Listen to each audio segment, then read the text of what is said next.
Это не полезный вредный совет. Я действительно думаю, что тебе не стоит слушать матерых IT-гуру, когда ты только начинаешь свои первые шаги в программировании или когда ты вот в поиске своей первой работы. Почему? Ну, потому что матерые IT-гуру, они начали свой путь где-то лет 10 назад как минимум, и их опыт для тебя сейчас уже не релевантен. Они сделали все те шаги, которые ты делаешь, а возможно какие-то другие шаги 10 лет назад. Рынок тогда был совершенно другой. Знания тогда требовались совершенно иные, и требования к джуниорам были тоже совершенно иные. Раньше в программирование не попадали люди случайные с улицы, потому что это модно или потому что они это увидели в Инстаграме. Раньше на программистов учились в университете и после университета шли работать. И это была совершенно обычная работа, такая же, как бухгалтер, или как экономист, или как юрист, или как продавать в магазине телефоны. Это была совершенно обычная работа, за которую платили совершенно обычные деньги.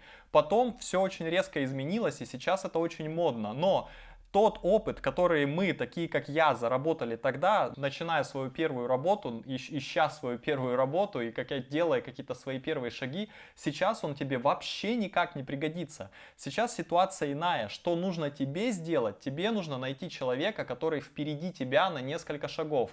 Возможно, это точно такой же джуниор, который месяца 3 назад нашел работу. Кстати, если ты такой джуниор, напиши мне в личку, либо комментарий, и, возможно, мы сделаем интервью, как тебе это удалось. Окей? И потом всем расскажем, что, собственно, сейчас происходит. Например, в России. Сеньоры или гуру, которые уехали из России. Я уехал из России 5 лет назад. Я вообще не представляю, что сейчас там происходит с рынком.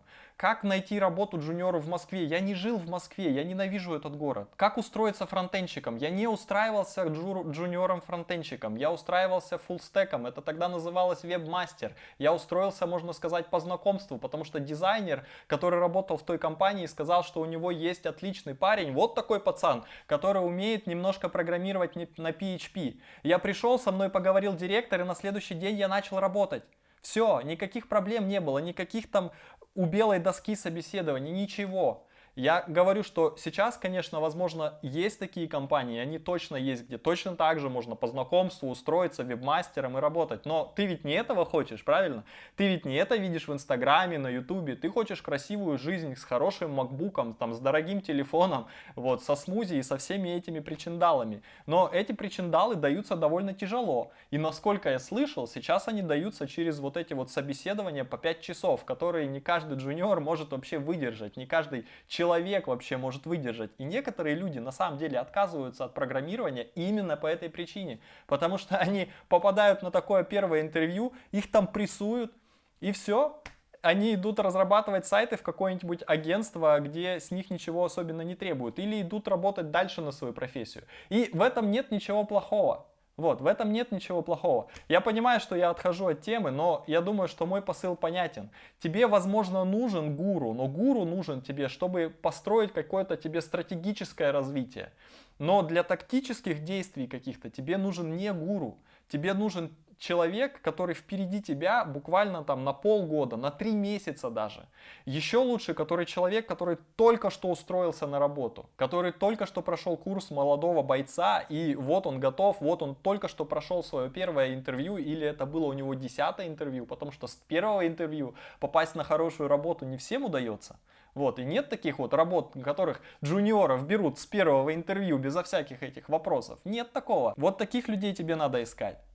Возможно, именно поэтому тебе надо пойти в ту самую онлайн-школу, которую ты ненавидишь. И ты думаешь, о, зачем мне онлайн-школа за $2000, когда за $2000 я найму гуру программирования, и он меня научит. Да не научит. Почему ты думаешь, что гуру программирования хороший учитель? Гуру программирования не хороший учитель, скорее всего. И это разные вещи. Быть гуру и быть учителем, иногда они совпадают. И это тогда вот это золотой человек, но они на расхват. И то, что именно тебе достанется такое, я вообще считаю, что нет.